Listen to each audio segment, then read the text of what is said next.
Hello everyone, this is the fourth and last video for chapter 9 of the reinforcement learning course. So in this chapter we discuss reinforcement learning algorithms where we use an approximation, a parametric approximation scheme to approximate the value function. So instead of having separate estimates for all the states within the state space, for their value, we use a parametric function to approximate the value function and instead approximate its parameters.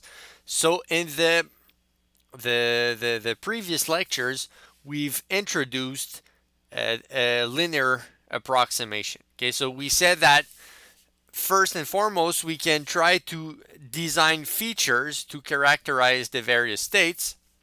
So each state can be associated with a set of features describing characteristics of that state, and then we can approximate the value function as being approximately equal to a linear combination of the features of a state. Okay, so the value function in state S is approximated by the linear combination of features of that state. And the objective here is to optimize the weights or the linear coefficients within that linear expression.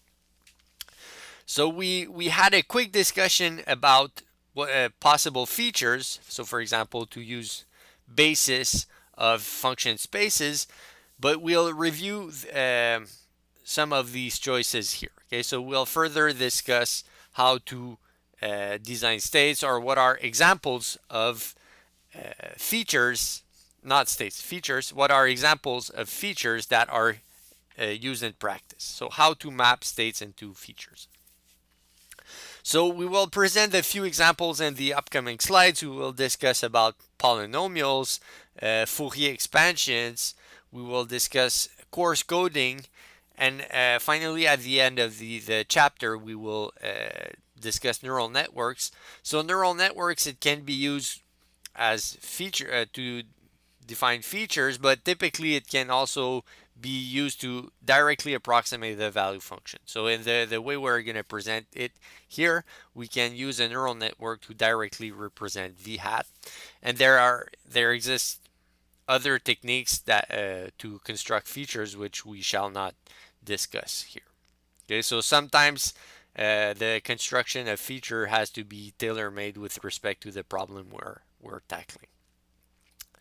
Okay, so the first way to construct features out of the set is to take polynomials of the states. So for example, if we have some interval, let's say the states are real numbers falling into some interval, then any continuous function over that interval can be approximated in an arbitrarily close way by a polynomial. Now the polynomial might have a very high order, but it can still, the family of all polynomials can still provide arbitrarily close approximations to any continuous function over that interval. Okay, so as we discussed earlier, polynomials, they form a basis which span the set of continuous functions over closed intervals. So we discussed the univariate case, but we can do that in the multivariate case. So let's say the set of all states here. So here I denoted number of states, but there shouldn't be bars here. Okay, it should be the set of states. So let's say the set of states is Rk. So states are within a real number in k, real numbers in k dimension. Then we could construct the following features associated with this state. Okay, so let's say we have a state S, which is denoted by its component S1 until Sk.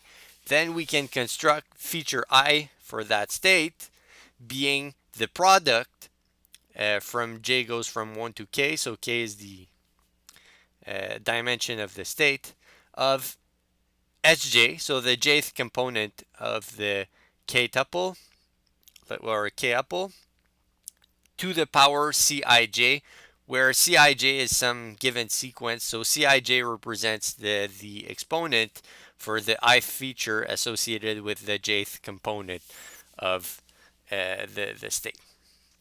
Okay, so we can see that all these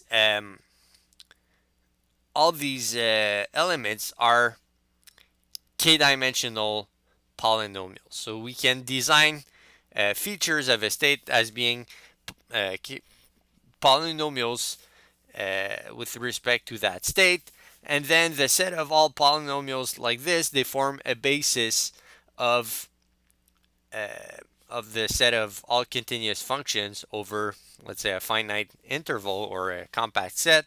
So it's possible to approximate let's say the value function is continuous, then it would be possible to get an arbitrarily close approximation of that function if k, no, not if k, but if I is sufficiently large, which means if we take a sufficient number of polynomials. Okay, so to give a quick example, let's say k is equal to 2 and our state is simply real numbers in 2 dimensions, then the possible, an example of all possible features for that state could be all possible polynomials of order 2. So one is the polynomial of order 0. We have order 1 polynomials, S1, S2. We have a polynomial of order 2, which is the kind of cross term, S1, S2. We have all the second order polynomials, S1 squared, S2 squared. And we have potentially higher order polynomials. So S1 squared, S2, S1, S2 squared, and S1 squared, S2 squared. Okay, so this contains all quadratic polynomials of the given state, and they can form, this is an example of set of features we can construct associated with a given state. Okay, so polynomials are one possibility. Another possibility is to use a trigonometric basis instead. Okay, so we'll discuss the case in one dimension first, and then we shall briefly mention the multidimensional case. Okay, so let's say first in the one dimension case, let's assume the state is any number between 0 and 1. Then it can be shown that any continuous function over 0, 1 can be approximated in an arbitrarily close way through linear combinations of cosines function of this form. Okay, so here if we let the ith feature of state S being the cosine of I times pi times the state S, where I can be 0, 1, 2, etc., so all possible positive integers, then the set of all such features for the various of I, they are a basis in the sense that the set of all functions can be linearly combined to span any possible continuous function over 0, 1. Okay, so the decomposition of a continuous function over 0, 1 through a linear combination of such cosine function is known as the Fourier expansion of the function. Okay, so we can approximate a function, for example, the value function, as the first term of its Fourier expansion decomposition. And then the reinforcement learning problem ends up being trying to find what are the coefficients of each of these cosine functions within the Fourier expansion. Okay, so here I mentioned continuous functions, but Fourier expansion can map or can approximate even non-continuous functions. So let's say functions in LP spaces for those who did more advanced measure theory courses. But let's not get into these details. I just wanted to let you know that they can approximate a very, very, very large number of functions.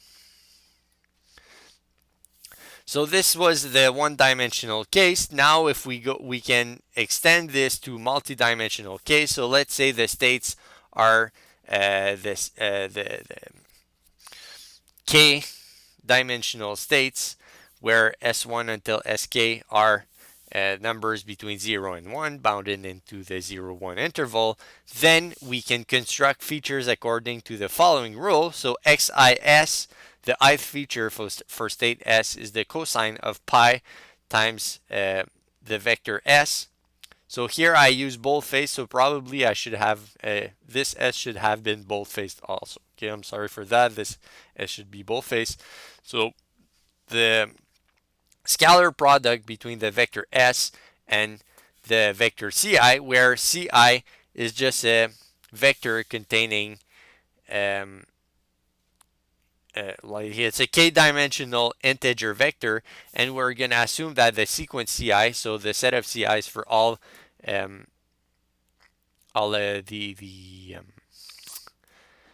values of I contains all possible non-negative integer vectors. Okay, so if we construct features like this, again, another typo here, it's a superscript, here it's subscript, but both should be the same. Okay, so this is a typo.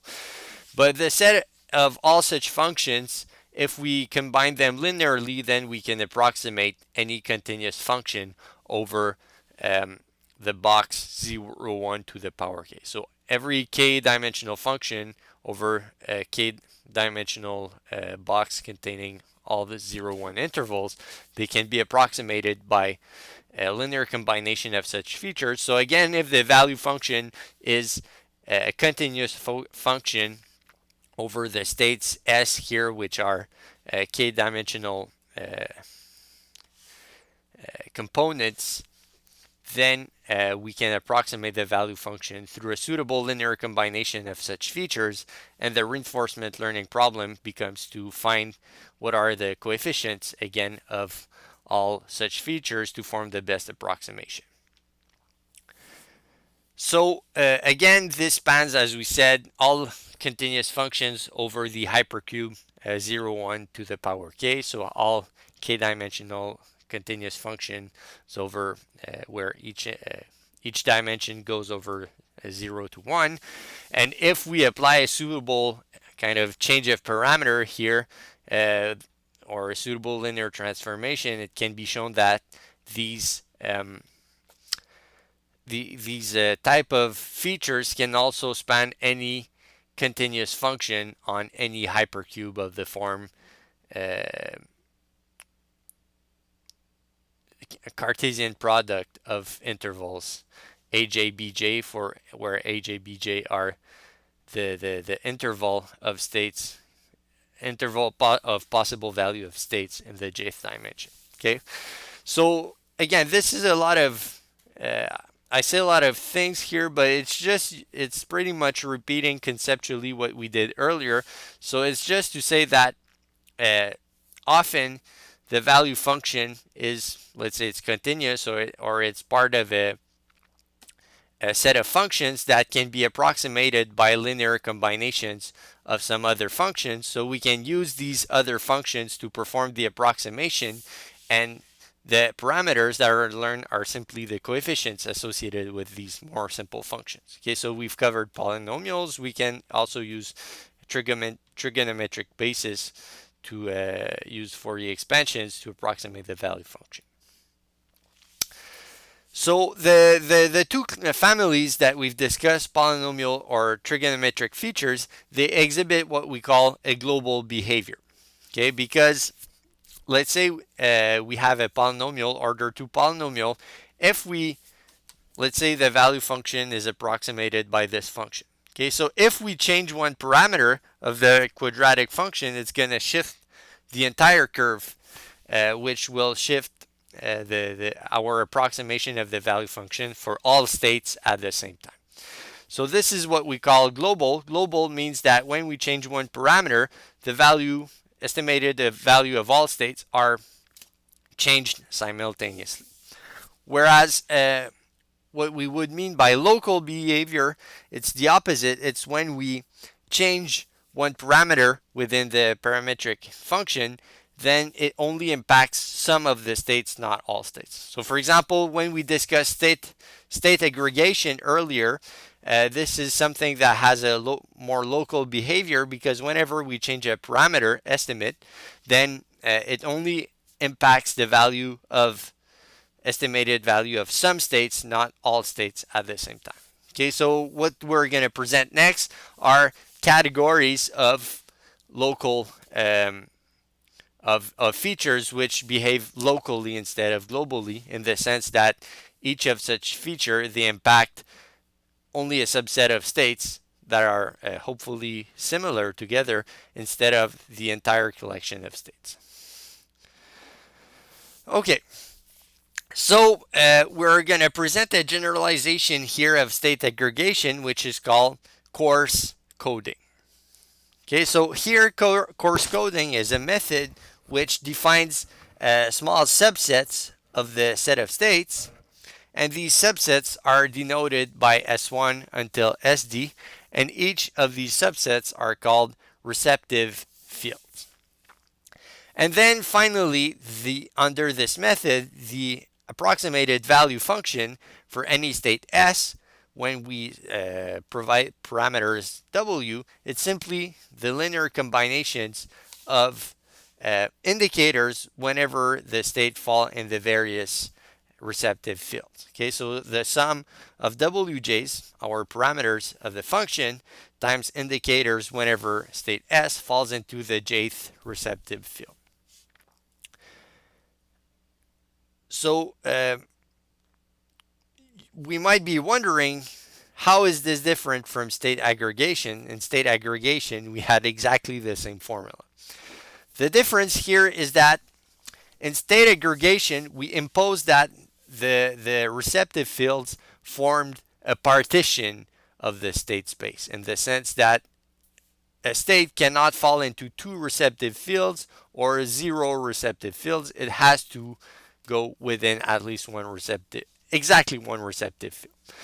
But here for coarse coding, we might not impose that constraint. We could have that the sets here, they might be overlapping, or even we could have some sets that don't fall into any, but this wouldn't be a good idea, because if we have a state that don't fall in any receptive field, its approximated value will be 0 all the time, which is something we don't want. Okay, so basically, coarse coding allows these sets here to be overlapping, and state aggregation is a particular case of coarse coding where the receptive fields don't overlap together.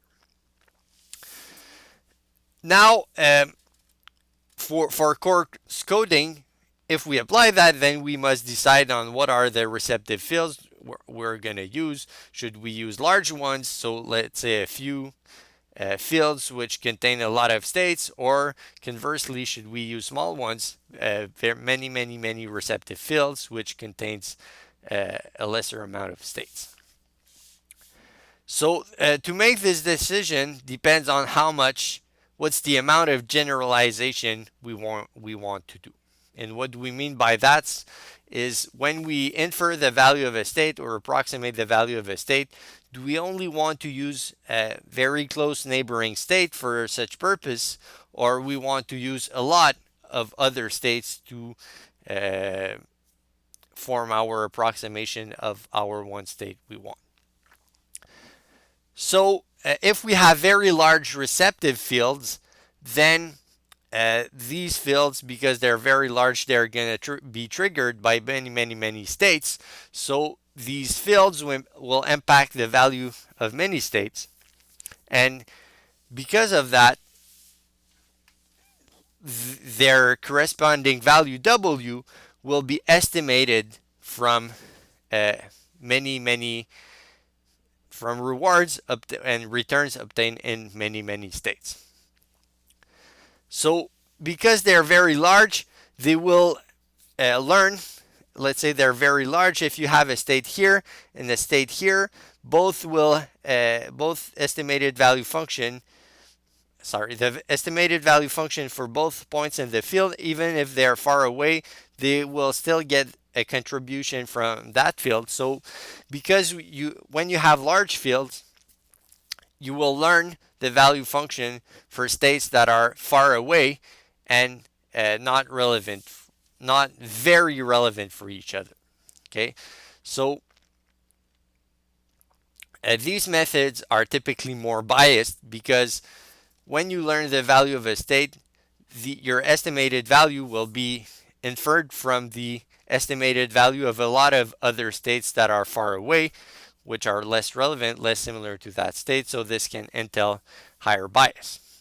However, because you learned the value of this state from many other faraway states, the estimated value of that state is updated more often because you end up falling into these other states more often. So because of that, you have a higher or more frequent update of the value function, and because of that, the value function is less variable, so you have reduced variance. So to determine the proper size of receptive fields, it's a question of the bias variance dilemma. So if you have super small fields, you're going to have very high variance for your estimates of the value function, but very low bias.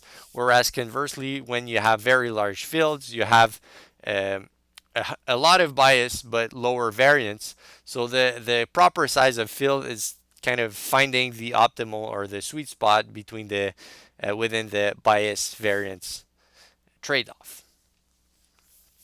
So if that was abstract, maybe we'll put a picture to illustrate that. So all the circles, let's consider this example, all circles are the receptive fields. So let's say we're the small white x here. This is the point for which we're trying to approximate the value function. So here, the value function at that point here would be the sum of the parameter w associated with each of the gray circles, where the gray circles are the ones that are touched by this point. Okay, so this point here, it falls into the three following gray circles. So we can see that here we have smaller receptive fields. So whenever we want to infer the value of a state, the state falls into a low number of receptive fields, and the receptive fields, they don't reach far away. So for example, these fields are not impacted by a point here. So let's say you estimate a point somewhere here, the value of a point somewhere here, it will have no impact on the estimated value of that point here. Okay, so the value of that point here is estimated only by these three circles. Whereas here, if you take larger receptive fields, you can see that if you want to estimate the value of that state here, it's going to be the sum of estimated value of all these I think it's 1, 2, 3, 4 bigger circles. But because these circles are larger, their associated value w is also impacted by states that are very far away. So for example, this state might not be very close to the white point here, but this state, if we estimate its value, it's going to impact this gray circle here, and therefore it's going to ultimately impact the estimated value of the state here. Okay, so we can see that this represents a broader generalization where the estimated value of the state here is obtained by considering estimated value of states that are far away, whereas here having smaller receptive fields or circles entails a more local behavior where the estimated value for this state is not impacted by estimated values, for example, of states here. And so here, one third example, of course, the generalization can be asymmetric, so it can be large into one dimension and small into one dimension, because one dimension can be have a more severe impact on the value of a state than the other dimension. So you could have more generalization in the dimension into which the value function is less sensitive. Okay, so these plots here, they illustrate how coarse coding works. Okay, and here we've used circles for coarse coding, but the sets S, they're not necessarily circles, they can have other shapes. So a particular case of coarse coding is called tiling or tile coding. So in tile coding, similarly to state aggregation, we have partitions of the state space.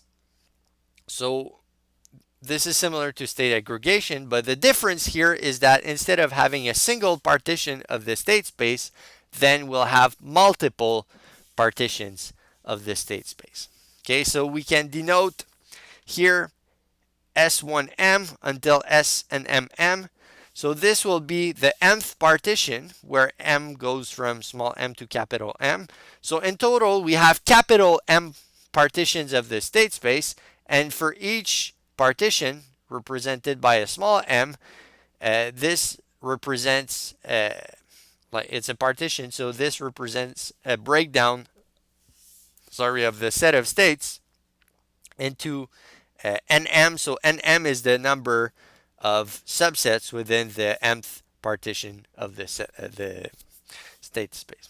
Okay, so again, just reading the math here, it can be abstract, so we'll give examples just subsequently. But then within tile coding, to each element or to each subset of each partition, a weight W is assigned. So here the W's are the parameters that we're trying to learn within reinforcement learning algorithms seen in this chapter.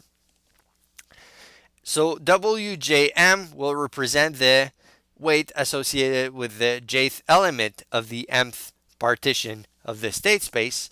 And then finally, the estimated value function of a given space for a set of parameters W is simply the sum across all partitions of the sum across all elements of the partition, so all subsets of the partition of the associated weight times the indicator, which is worth 1 if the state falls into the jth element of partition M or 0 otherwise. So here in this sum, like let's write here.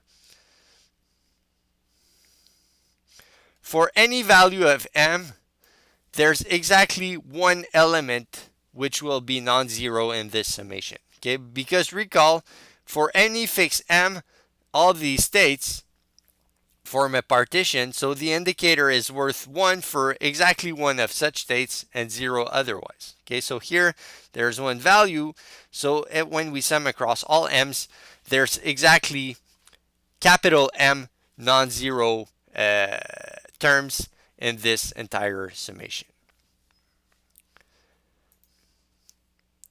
So in a nutshell, the estimated value of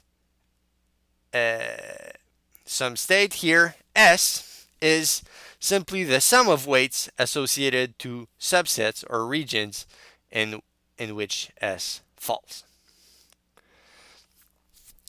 So let's provide an example. So we say we consider multiple partitions of the state space. So the idea here is we could consider various shapes for the various partitions, and each of the partitions should represent a different characteristic of the state. Okay, so for example, what are partitions we could consider? Well, we could have very irregular partitions here. We could have stripes here, and the stripes could be on here. They are in the log scale. We could have diagonal stripes. We could have vertical, horizontal. There are many choices for the tiles that could be considered. And as we mentioned here, the idea should be that every partition should represent a different characteristic of the value function, so that each partition adds on relevant information within the value function estimate. So let's provide an example here. So let's say we have a problem where the state space are doublets here, where the first element H, which stands for horizontal, goes from 1 to 10, and the second V, which stands for vertical, goes from 1 to 10. Okay, so let's say our state space can be represented by a two-dimensional square where you have here this is the vertical location of the point and the horizontal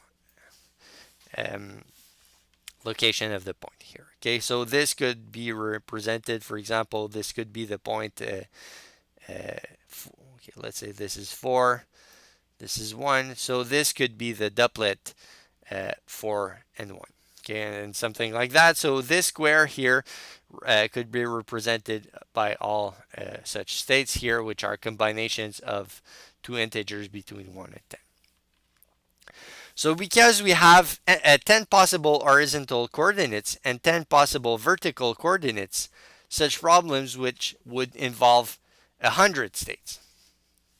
Okay, so well, this might not be a lot, but for the sake of our example, let's say 100 states is a lot and it's too much for your purposes. Okay, so if you use the table lookup to estimate the value of each state, you need to store and estimate the value for 100 different states. So what you could do instead, if 100 states is too much, you could try to use tile coding according to what we're going to present next. So instead, you could have two partitions, one which represents the horizontal location of a point and one which represents the vertical location of the point. Okay, so here, okay, let's redraw. This is the state space. So here we can see that these subset of states, they form a partition. So S1J represents the set of states JK for the set of states JK for all possible values of K. Okay, so K here was the vertical set. So here, this partition, for example,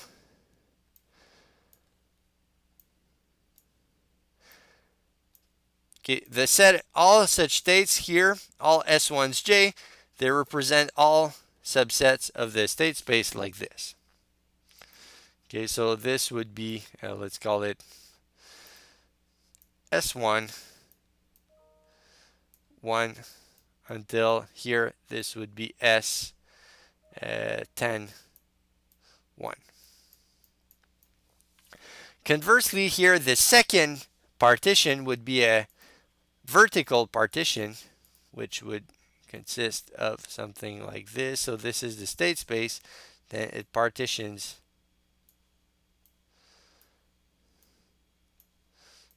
state space like this. So this would be, let's take another color, this would be S1, 2, sorry, and this subset here would be S10, 2. So okay, we can use two partitions here, one across the horizontal position, one across the vertical position. And how is this going to be useful? We're going to see that next.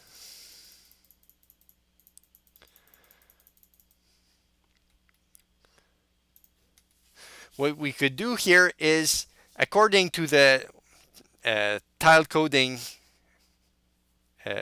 approximation, then the approximated value for a given state H and V would be equal to the weight associated with your first partition, so the weight associated with your horizontal position and the weight associated with your vertical position. Okay, so if we do that, the estimate of the value functions becomes very intuitive and simple. It's just the sum of two weights, one corresponding to its horizontal location and one corresponding to its vertical location. And the good news about this is, instead of having 100 states to estimate separately, then you have how many parameters to estimate? You have 20 parameters, okay, because there are 10 parameters for the horizontal location and 10 parameters for the vertical location. So because of that, we have only 20 weights in the problem to estimate, which is much less than the 100 values for the 100 different states if we use the table lookup approach where we had to separately estimate the value of each state. So we can see that using tile coding, we can achieve dimension reduction, whereas we can approximate the value function by a combination of weights associated to characteristics, the various characteristics of the state. Now we have less weights, but do we lose something out of it? So there's no free lunch in the sense that, yes, we have less weights, but this is because we have less flexibility. Okay, so this is linear in the horizontal location and vertical location, but if there are interactions between the two features, this tile coding approach won't work. So for example, if we have a value which is drastically different, if both h and v are very low,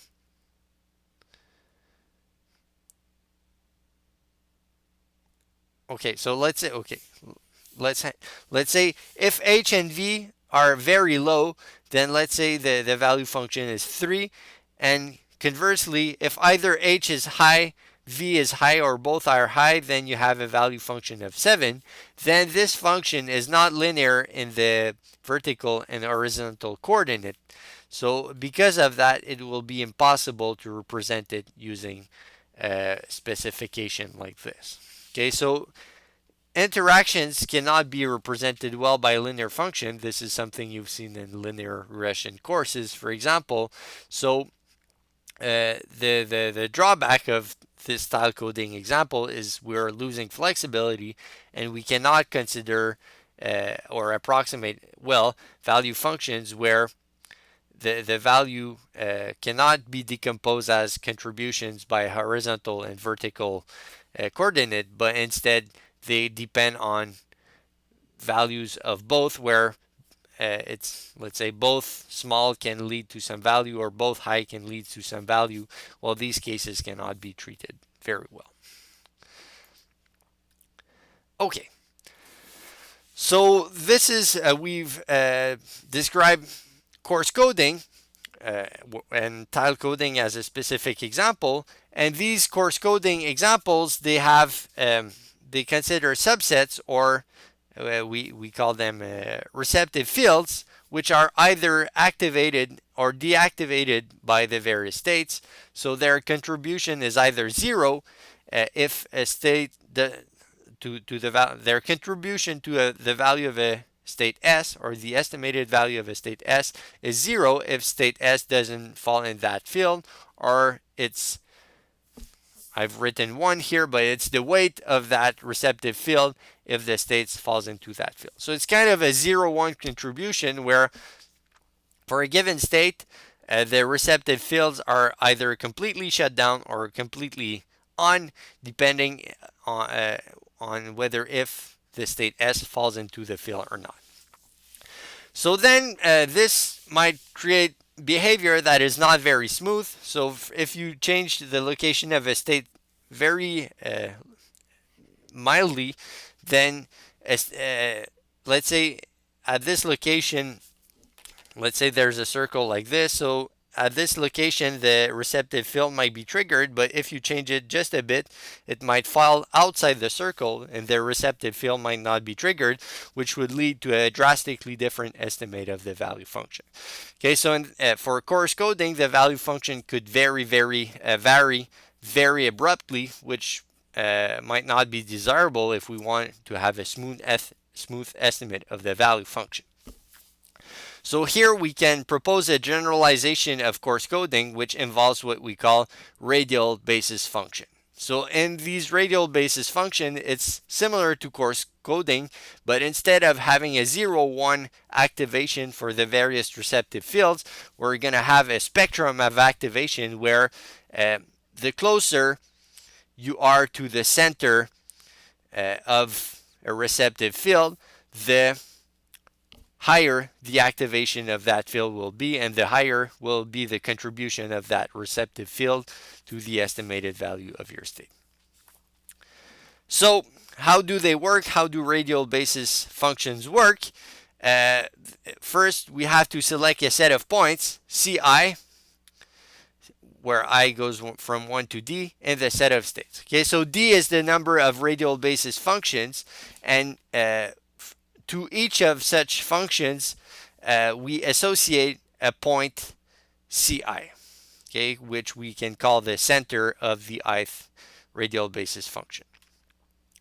And then, the closer your state is to that point Ci, which can be called the center of radial basis function I, then the weight or the parameter Wi associated with that basis function should have a higher contribution to the estimated value of the state S. Okay, so here the radial basis function with respect to feature I will reflect the degree with which feature I is present within a state S. So what are suitable examples for this, where a very classic case is the Gaussian radial basis function. So a Gaussian radial basis function entails using the following feature. The feature ith for state S is simply equal to the exponential of minus the distance between state S and the point Ci divided by, here this is a scaling parameter, 2 times sigma I squared. Here sigma I, it can be like understood as a scaling parameter. It's not related to variance here. It's just a scaling parameter. Okay, but why do we call it Gaussian radial basis function? It's because this parametric form of the type, let's say this color, exponential of minus 1/2 x minus mu squared divided by sigma squared. This formula can be found within the density of a normal distribution. Okay, so for a normal distribution, you need to divide by some scaling factor, 2 pi times sigma, whatever. But this function is the main building block of the Gaussian density function. So this is why we call that sort of weighing function Gaussian radial basis function. Okay, so we see that the closer a state is to the point Ci, the higher this feature is. Okay, so feature I will be very high for a state S, will be very high if the state S is close to Ci, or will be very low if the state S is far from Ci. Okay, so this basically, this feature here, as we mentioned, is up to a constant. So here I provided the one-dimensional example, but because we have a distance here, this is up to some constant, the normal distribution, normal density of a multivariate, it's the density of a multivariate Gaussian distribution with mean vector Ci and covariance matrix sigma square I times the identity matrix. Okay, so here this form can be found within the density of a normal distribution, although here the parameter sigma, it's not necessarily associated to a variance in our given problem. Okay, so as we mentioned, when we use these features, the feature I is very high if state S is close to its center Ci or low otherwise. Okay, so because of that, recall that in our linear approximation, the estimated value function is a linear combination of the various features of the state. So we can see that if a state is very close to some point Ci, for example, then its approximated value functions should be very close to wi, because this feature will be, well, not w, sorry, because this is not bounded by 1. So forget about my last sentence. Okay, but we can see that uh, if s is close to ci, then the weight wi will have a very large impact on the estimated function. Okay, because this feature will be high, and recall our value function is the sum of wi times xi for a given state. Okay, so if let's say if for some feature xi, if for some I the feature xi is very large, then this weight w will have a lot of impact on the estimated value function. Okay, so this is Gaussian radial basis function. There might be other radial basis functions that exist. We won't do a course on necessarily this, but the textbook mentions that if you use the Gaussian one, typically it doesn't work very well in practice when the dimension of S is greater than 2. So if the state space is a very high dimensional space, then maybe Gaussian radial basis function might not be your favorite tool. Okay, and then we're done. So we've presented many ways to construct features of a given state based on methods that were either global or local. So first methods we've covered, for a given state, its features could be either polynomials or trigonometric functions of the state, which had a global behavior. So changing the w's would impact the estimated value of all states simultaneously. Or we had other features which were more local and which were based on coarse, how did I call this? Coarse coding thing. Sorry. So coarse coding, and we had multiple specific cases of coarse coding, so state aggregation or tile coding, and finally we generalized coarse coding to the use of radial basis function, where the various contributors or the various features, they were not either completely activated or deactivated, but they had a spectrum of activation to have a spectrum of contribution to the value of the various states. So now we'll skip to another topic, which is the selection of the step size alpha. So throughout the course, we've always said alpha is some constant, but we've never mentioned are there suitable rules to select this alpha. So in the whole course, we said kind of alpha, you choose it through trial and error. But here within the semi-gradient approach with linear approximation, where we approximate the value function by a linear combination of the features, the textbook mentions a heuristic approach to try to select the step size.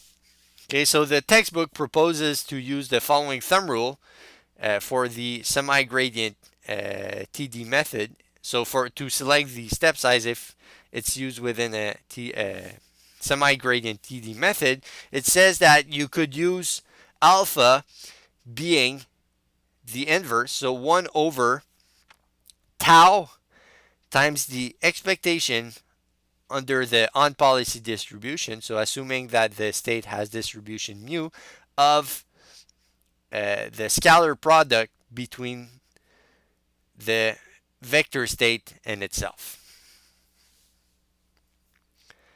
And here what tau would be, tau would represent roughly the numbers of returns or instances of the state S you would expect to need to learn entirely the value function. Okay, so if you expect that you you need 100 times to fall 100 times in a given state S to have a suitable estimate of that state. Then you would say tau is 100. If you'd expect that you'd need 1,000 times to fall into state S before having a decent good estimate of state S, then you could set tau is equal to 1,000 here. Okay, so this is a thumb rule, but now how do we justify that thumb rule? Okay, there must be a justification for this. So we're going to provide the justification in a one-dimensional setting. Okay, so let's consider the one-dimensional case where we have a single parameter and a single feature for any state S. Okay, so if we have that, then the semi-gradient update rule based on the linear approximation was the following. So the next estimate of our parameters is the previous estimate plus the step size, which we're trying to determine, times the target minus the current estimate of the value function times the gradient. Okay, so this is the semi-gradient update rule, which can be written informally as follows. So the variation of our parameters is approximately equal to the learning rate times here delta v hat. It's the distance our estimate v hat should move before reaching the target. Okay, so if we want v hat to reach the target u, then the distance v hat would have to cover is simply u minus v hat, of course. Okay, so here delta v hat is the distance which would need to be covered by v to fully reach the target.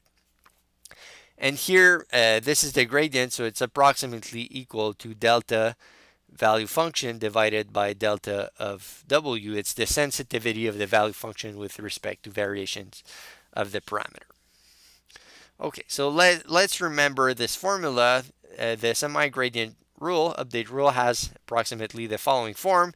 And let's recall that within the linear approximation, then this term here was equal to x, the feature vector. Okay. So let's repeat that here, the previous rule.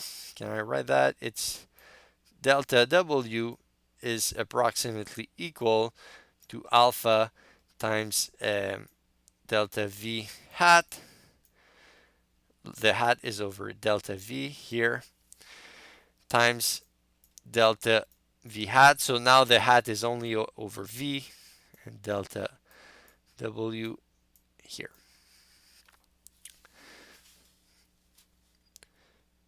Okay, so if we wanted the value function to fully reach its target, so if we wanted that the variation of the value function be such that its variation would cover the whole distance between the target and the current value of the value function, then we could replace in the previous formula this delta v hat by delta v hat.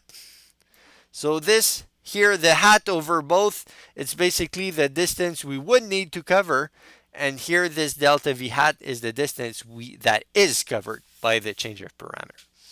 Okay, so if we wanted to have both equal, we can make this substitution here, and this would entail that delta w hat is approximately equal to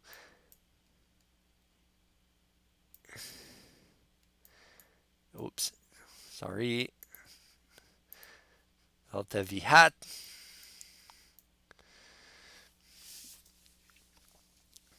which is here, this is equal to, okay, there should be a squared, here a squared.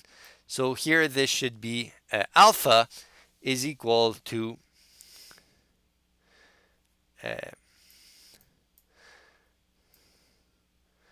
delta v hat here to the power minus 2, which is equal. So recall this, we said that in the linear approximation, the gradient here is equal to x. So this would be 1 over x squared. So we see that if the learning rate is 1 over the feature square, this would allow the value function to cover the whole way between its current value and the target. So it would push the value function far enough to exactly match the target if we had the learning rate being 1 over the inverse of the feature. So if we want roughly so again, this is very heuristic, it's not formal at all, but this is, again, it's just a thumb rule, okay? But if we wanted to have 100 instances or realization of the state S before finding its true value, then instead of going all the way to the target, we would want to go 1 over 100 times the distance needed to reach the target. Okay, so instead of being this, we would divide by tau here. Okay, so if we want to go a fraction, 1 over tau over the whole way for the value function to reach its target, we would instead set the learning rate as 1 over tau times 1 over the feature squared. Okay, so if you do that, then if you have tau instances of state S, then you would move by this much. The learning rate, the sum of learning rates for all tau instances of the state T would be that times tau. The tau would cancel out. Then you would get this, and this is what would allow you to push your value function exactly up until the next target, which is approximation of the true value function. So we can see here that this is exactly the previous, well, it's not exactly, but this is analogous to the previous formula in a one-dimensional case. So the previous suggestion is just a generalization of this very not rigorous thumb rule to a k-dimensional setting. Okay, so let's go back here.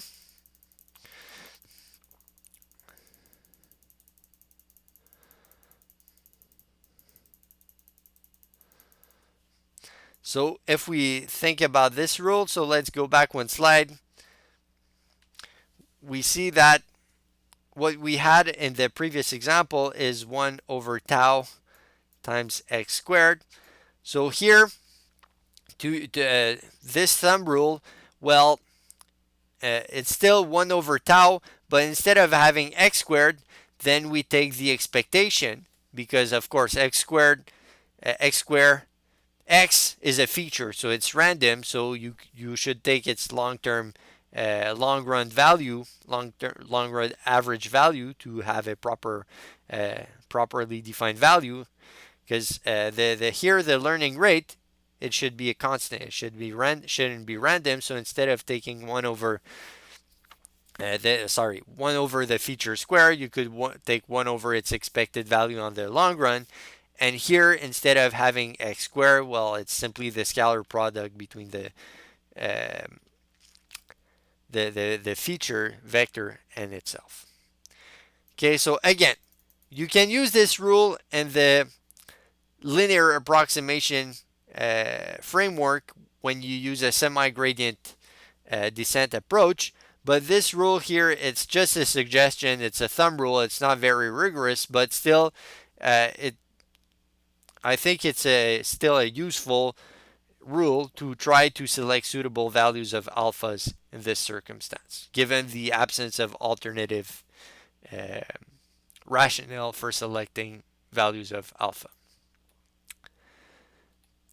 Okay, and finally, one last topic. So we've discussed parametric approximations of the value function. We considered, for example, linear functions, state aggregations, polynomials, trigonometric functions, etc. But one last family of approximations I want to discuss is artificial neural networks, because nowadays they're all over the place and they were shown to exhibit very high performance for multiple problems. Okay, so here, what people do in practice, sometimes they directly approximate the value function by a neural network.